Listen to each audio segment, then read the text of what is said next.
Bonjour, j'espère que tu vas bien. L'évangile de ce matin nous parle de la femme adultère. On dit que Jésus était au temple en train d'enseigner. Après, un groupe de personnes lui ramène une femme. On dit qu'elle était surprise en flagrant délit d'adultère. Et que dans la loi, Moïse demande de lapider ce genre de femme. Donc, on lui retire la joie. Et les gars demandent à Jésus que toi, que dis-tu? Jésus dit que... Non, Jésus ne parle pas d'abord. Il baisse son regard, il commence à tracer au sol. Les gars insistent que, mais on t'a posé une question. Tu dis quoi?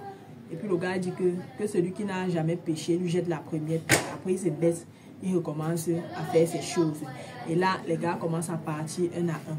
Quand ils sont tous partis, il lève le visage, il demande à la femme que, ok, d'autres personnes t'a condamné. Est-ce que non, moi, Jésus dit que, ok, moi non plus, je ne te condamne pas. Va et ne pêche plus.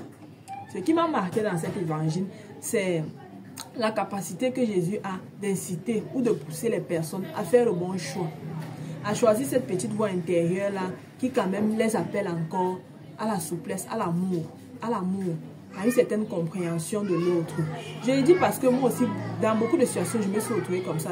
Il y a des choses où ça se passe comme ça, tu te sens légitime de te venger, légitime d'agir, légitime de répondre, légitime de retirer la joie à quelqu'un. Comme ils étaient dans le texte, c'était la loi, c'était écrit qu'il fallait la lapider. Mais ils amènent à Jésus parce qu'il y a cette petite voix intérieure là qui te dit quand même que baisse le cœur, garde.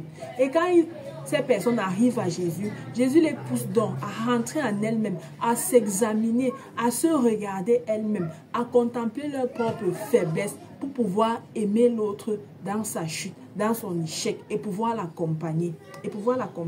Et ça m'a beaucoup touché. Ça m'a beaucoup touché. Et surtout la manière dont il le fait. Il parle, après il baisse le regard. C'est comme ça quand le Christ t'invite à rentrer en toi-même. Il n'est pas là avec un regard accusateur. Il regarde, dis maintenant tes péchés. En toute humilité, en tout amour. Pas avec un regard qui te fixe là comme ça, qui te regarde pour voir la pécheresse, le pécheur que tu es. Non. Et après ça, quand tout ça est fini, il lève les yeux, il regarde la femme. Il lui dit que, parle. Moi non plus, je ne te condamne pas. Donc, va seulement et ne pêche plus. Je me dis que vraiment, cette phrase-ci, c'est une phrase que Jésus est en train d'adresser à chacun d'entre nous en ce 5e dimanche du temps de carême. Peut-être que depuis que le temps de carême a commencé, tu n'es pas en train de l'accompagner au désert. Tu es en train de vivre ta vie. Tu es en train de faire tes choses. Et maintenant, tous tes warap que tu as fait là, ta main, ils t'ont mis au centre. Et même te condamnent maintenant. Là, voilà, elle a fait ceci, elle a fait cela, elle a fait cela. Et en tout amour, Jésus te regarde, il te dit rentre en toi-même, regarde ce que tu as fait et décide de prendre un nouveau départ avec moi pour qu'ensemble nous puissions vaincre la mort et toutes ces réalités qui t'empêchent de demeurer fidèle à moi-même, de ne plus être un enfant adultère. Donc, bon cheminement avec Jésus vers la résurrection. Bye bye.